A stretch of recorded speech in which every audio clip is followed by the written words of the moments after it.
This is the Trinity Killer and Captain Barboza going head to head, right? Like, this is two of my favorite villains on screen duking it out, and I got to tell ya, this shit is bleak as fuck. It's great. It's really good. It's a really good movie, but by God, is this dark and disturbing. There was a young couple sitting a couple of rows behind me on a date in the cinemas, and when this ended, I fought every instinct to run up to them and be like, so, how was this for a date movie? Was this a good date movie? Is this a good choice for a date movie? Because, oof, this will make you question every time you walk into an aged care facility, like, which one of you old bastards is top dog around here? Because that's what humans do. We want to know who head chimp is. And something this movie reminded me is that, like, when we think about bullies and abuse, we think about high school, work, prison, because that is the media that we get served often deals in bullying in those circumstances. But there is another likely place for abuse and bullying, and it is aged care facilities, and that's a really uncomfortable thought, right? When you think about it, this is a place that is made up of vulnerable people who are impaired physically and mentally, and most of them are often just waiting to die. And if you put into that environment someone who has a sadistic streak and is more mentally capable than the people they are surrounded with, that can be a nightmare scenario waiting to happen. And that's what James Ashcroft's The Rule of Jenny Penn deals with. It explores that exact scenario. If you have seen Ashcroft's other film, Coming Home in the Dark, you'll know that he does not shy away from dark and disturbing subject matter, and this is no different, right? Like, he revels in the darker bits of society, and this is a tough watch. It is a really tough watch. This movie will have you thinking about how you're going to be spending the last years of your life, and that is never pleasant for anyone. But John Lithgow and Geoffrey Rush are absolutely bloody phenomenal in this movie. And if you like the weirder psychological thrillers like Watcher with Micah Monroe or 1 Hour Photo, this is entirely that vibe.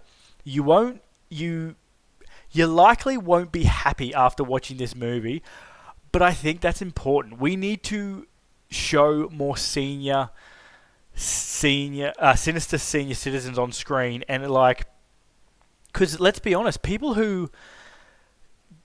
awful people also grow old, and often they don't soften, right? They tend to go the other way. They tend to get more belligerent and whiny and awful. It's a fact no one likes to think about, but awful people, when they age, they get usually more awful. So what happens when someone who hasn't had any power their entire life suddenly gets into one of these environments and becomes top dog? Like, what happens? Turns out they get a fucking hand puppet and they commit heinous acts against everyone around them. That's what happens, and that's what The Rule of Jenny Penn explores, and it's fucking great. This movie is based on the Owen Marshall book of the same name. If you don't know Owen Marshall, he's a New Zealand fiction writer. He's prolific. He tends to deal in he does do often dark books. He's kind of like a bit of like a Ronald Malfi, if you know who that is, Stephen Kingy sort of type. He's very famous. He's very prolific. The Rule of Jenny Penn it's about a cantankerous old fuck of a judge named Stephen Mortensen. One day while delivering this really angry, venom-soaked ruling in court, he has a stroke. This leads him to be placed in an aged care facility in rural New Zealand. He's furious that he's there, basically, because his mind is really sharp, but his body's failing him.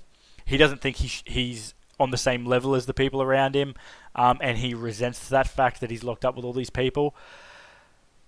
After a disturbing night visit from one of the other residents, Dave, played by John Lithgow, who is more sound of mind and body than he seems to let on to the carers,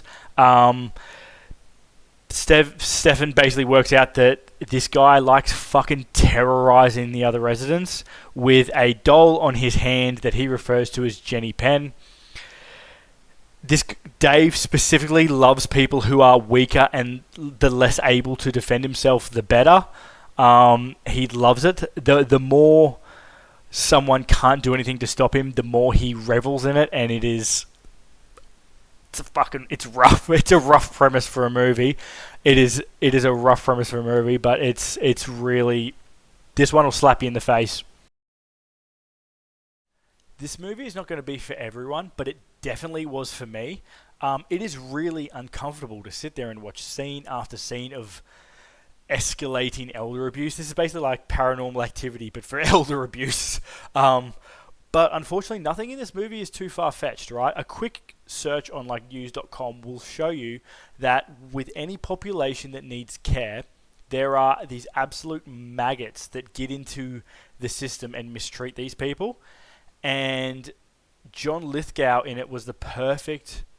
He was the perfect cast for this. I apparently he had some reservations about taking this role because of how dark it was, but he was perfect. He's fucking menacing. If you've seen Dexter, you'll know how menacing he can be.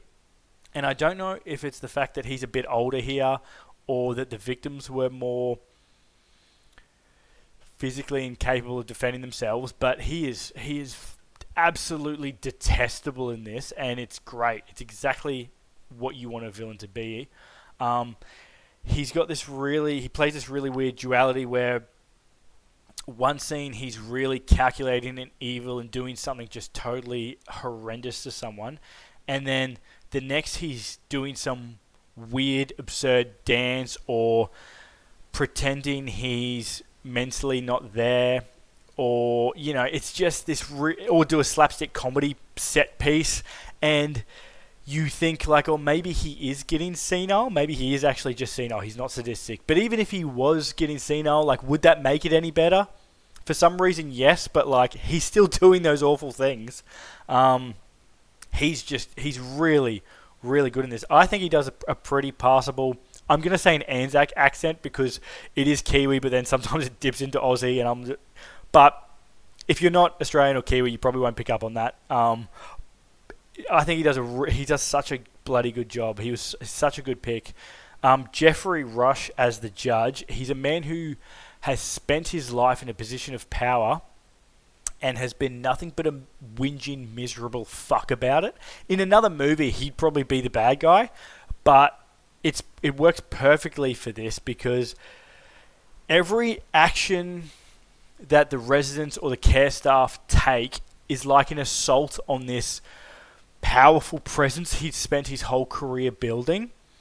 And the horrible fact is that time is the great leveler, right? Like, it doesn't matter if you're a judge for 50 years. If you cannot feed or shower yourself, you are completely reliant on the grace and skill of others. And that's a scary thought, but your autonomy is gone, and it scares the hell out of Geoffrey. It scares the hell out of me watching this.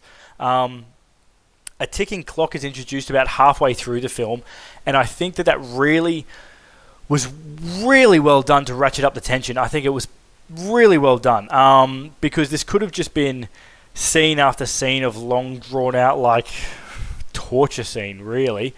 But this ticking clock is introduced, and it makes you go, fuck, we gotta do something. We gotta do something now. There's some unreliable storytelling. There's some tricks of lighting and camera that absolutely unsettled me. They are used to off balance you. So well done to Matt Heaney and James Ashcroft for that one. They did really well. This is a fly on the wall story, right? Most of it is just watching you as camera set up, watching two people in a room while awful shit are happening. But there are still sections of this movie where they make you feel like the residents, and that puts you under the thumb of Dave and Jenny Penn, and that is a really unpleasant place to be, because you're just sitting there waiting for something awful to happen, and you know it's going to happen. You know what's likely going to happen. You might not know the severity of it because it does escalate, but this movie will make you wiggle in your seat. It made me wiggle in my seat, and I've seen some pretty fucked up shit. The big caveat to enjoying this movie, enjoying is a weird word, but is that this movie is really uncomfortable and it's very weird, right? Like, this is a movie about elder abuse, gaslighting, and violence of many kinds. But it does have some dark comedy in it because people who are not sound of mind tend to do funny things. Like, that is uncomfortable to say, but they tend to do funny things. It's got, you know how they're like, they play with the context of these acts, and it's often not an easy watch, right? Like, sort of Unsane or One Flew Over the Cuckoo's Nest comes to mind when I think about this movie. You know, someone is doing something funny, but because it's not a comedy, it's in a really quite horrific movie, you're like, this is really making me feel weird about this whole thing. It just sort of ramps up the awfulness of the movie, and it's done really well. This just shows the slow march towards death in all its ungraciousness. And if that doesn't scare you and you like the more disturbing side of horror, this one's for you, and it's a damn good one. Like, this is a good fucking movie. I recommend watching this if you love disturbing psychological horror. I'm talking Snowtown, Red Rooms most recently, The Stranger with Joel Edgerton. Go see that movie if you haven't seen that movie. It's such a good movie. Never gets talked about. I love it. If you like those sort of movies, they are all very uncomfortable and very disturbing. This one's in that vein. If you love John Lithgow the most when he's playing an evil bastard, you know, the Trinity Killer in Dexter's the prime example of that. He's really good in this. Like, you hate him. You will hate him in this. I was like, God, just kill him. And he's like an 80-year-old man. And I was like, I just want to kill this guy. Like, put me in there, coach. Put me in. This movie will make you think about it because of his performance. This movie will make you want to hurt this man. This soft, elderly, frail man. You're like, I want to bash this guy. I do not recommend watching this if you currently have someone you looked after in aged care. I was a primary carer for someone who was in end-of-life care most of last year. I think if I saw this movie then, it would fucking ruin me. This is, once again, they show you everything. They show you all the awful parts of getting old and being in care facilities. So just be warned, if you're currently going through that or know someone going through that, this could be a tough watch for you. If sexual violence and elder abuse are big no-go topics for you, stay away from this one. It is in this movie and it is prolific, so do not. It's yucky. There are yucky scenes in this movie involving both those topics, so stay away.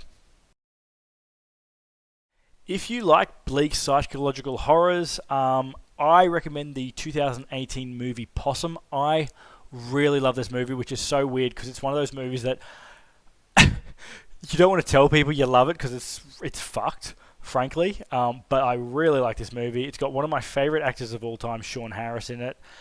He plays this weirdly disgraced children's puppeteer who is the owner of the most disgusting child's puppet I've ever seen in my life. This thing will give you nightmares. If you don't want to watch this movie, just go look at the trailer.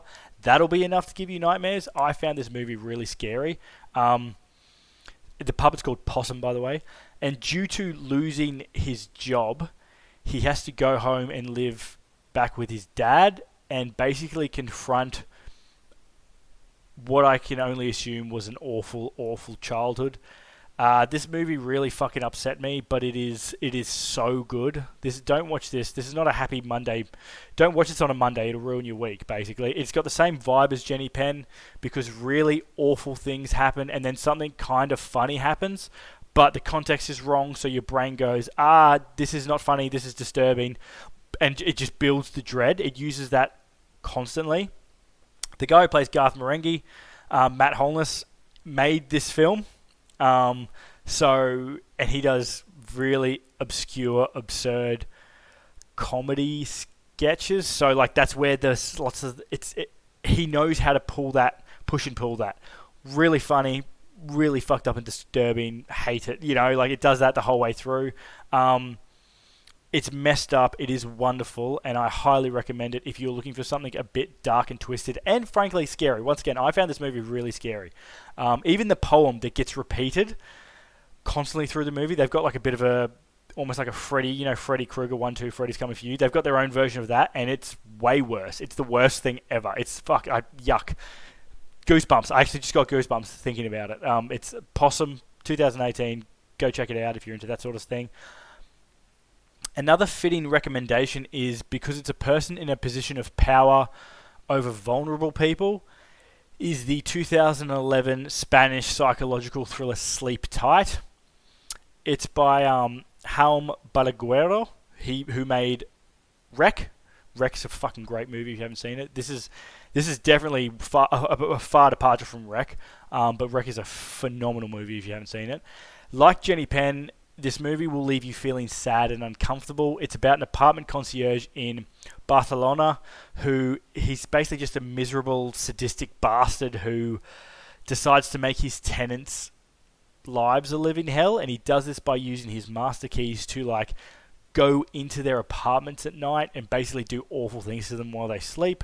The really interesting part about this movie, and this is funnier than the other movies in these lists, but the funny part of the tension in this movie is that a woman named Clara moves into the building, and she is like a optimist, like the most optimist person ever, and everything that this guy tries to do to Clara just rolls off her back. Like, she's like, I don't care, I love my life. And because he's having no effect, he gets more frustrated and angry and sadder and bitter, and it just escalates and escalates and escalates, and it gets pretty fucking horrible.